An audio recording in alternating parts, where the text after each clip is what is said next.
आदाब। आज की इस गुफ्तगू में हम एक ऐसी हकीकत पर गौर करेंगे जिसे हम सब जानते तो हैं पर अक्सर भुला देते हैं। सीधा कहानी में चलते हैं।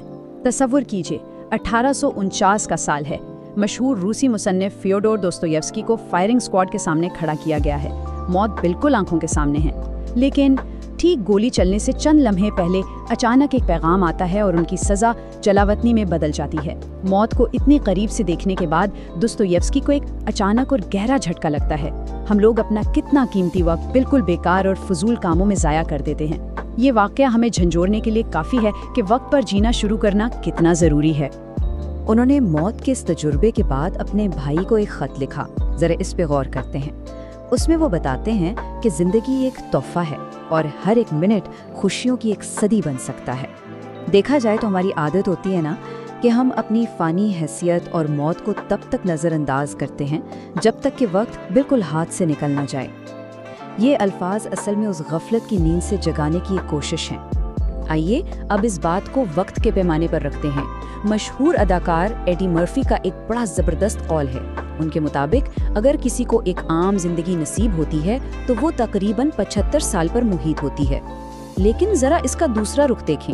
75 साल का दरअसल मतलब है सिर्फ 75 सर्दियाँ, 75 बहारें, 75 गर्मियाँ और 75 खिजाएं।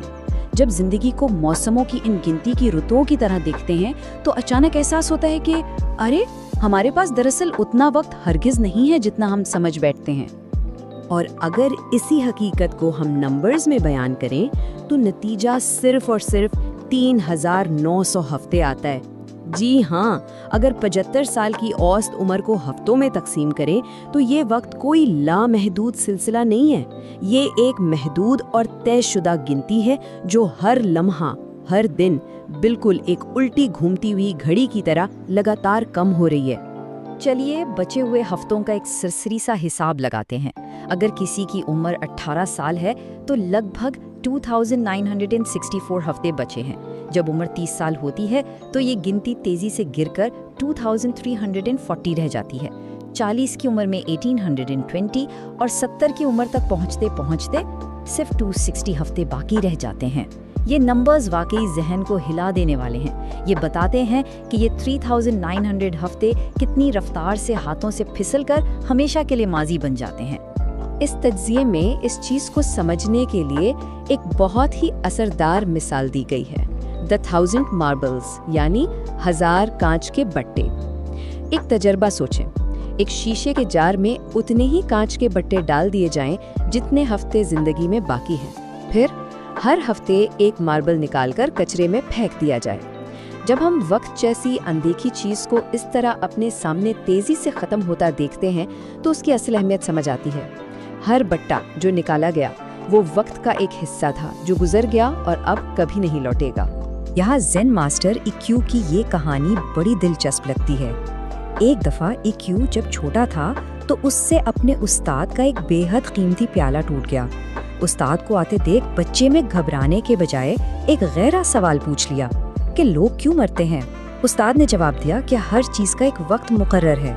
इक्यू ने उस टूटे हुए प्याले के टुकड़े दिखाकर बिल्कुल मासूमियत से कहा, तो उस्ताद जी, ये वक्त तुम्हारे इस प्याले के मरने का था। ये छोटी सी कहानी हमें सिखाती है कि जब हम चीजों के फानी होने को कबूल कर लेते हैं तो अपने पास मौजूद दोस्तों और नेमतों की कदर करना खुद ब खुद सीख जाते हैं। तो फिर सवाल पैदा होता है कि लोग अपने इन कीमती मार्बल्स को किस तरह ज़ाया करते हैं। एक इस्तिलाह है पिरहिक विक्ट्री। ये एक ऐसी जीत है जिसकी कीमत इतनी भारी होती है कि वो जीत दरअसल हार ही बन जाती है। जैसे किंग पिरिस ने जंग ज़रूर जीती पर उसकी आधी से ज़्यादा फौज मरी गई। ठीक इसी तरह हम दुनिया की छोटी छोटी कामयाबियों और पैसे की दौड़ में इतना खो जाते हैं कि इसकी छुपी हुई कीमत नहीं देख पाते। और वो कीमत क्या है? वो तयशुदा वक्त जो हम अपने प्यारों से दूर रहकर दे रहे होते हैं।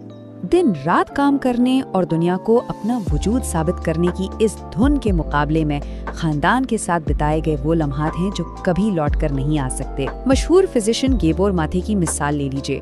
80 साल की उम्र में उन्होंने तस्लीम किया कि वो विनी द पू जैसी बच्चों की कहानी पढ़ते हुए रोते थे। उन्हें इस बात का गहरा गम था कि इस दौड़ में जीतने के लिए उन्होंने अपने बच्चों का बचपन और वो अनमोल लम्हात हमेशा के लिए खो दिए थे। کچھ جذبات ایسے ہوتے ہیں جو ان بچے ہوئے ہفتوں کو مزید تیزی سے برباد کرتے ہیں، جیسے حسد۔ ایک کہانی سوچیں، ایک گاؤں والے کو ایک جادو والی بولنے والی مچھلی ملتی ہے۔ مچھلی کوئی بھی خواہش پوری کر سکتی تھی، لیکن ایک شرط پر، جو مانگو گے پڑوسی کو خود بخود اس کا دوگنا ملے گا۔ اب یہاں پیسہ یا محل مانگنے کے بجائے اس گاؤں والے نے جو کیا وہ ہماری فطرت کی بہت ہی تاریک غلطیوں کو بے نقاب کرتا ہے۔ اس نے پکار کر کہا، تو پھر میری ایک آنکھ پھوڑ دو۔ یہی اس کہانی کا خوفناک نتیجہ ہے۔ صرف اس حرص میں کہ پڑوسی کا دگنا نقصان ہو، یعنی اس کی دونوں آنکھیں چلی جائیں، اس شخص نے اپنی صحت اور وقت دونوں قربان کر دیے۔ مقابلہ اور حسد دراصل ہم سے ہمارا اپنا سکون چھین لیتا ہے۔ دوسروں کو دیکھ کر جلنا بالکل ایسا ہی ہے جیسے اپنے شیشے کے جار سے ایک انمول ماربل نکال کر خود ہی آگ میں پھینک دینا، بالکل بے مقصد۔ پھر ایک اور ڈر ہمیں گھیر لیتا ہے، دیر ہو جانے کا ڈر۔ تاریخ بتاتی ہے کہ 32 سال کی عمر میں Julius Caesar Alexander the Great کے مجسمے کے سامنے پھوٹ پھوٹ کر رویا تھا۔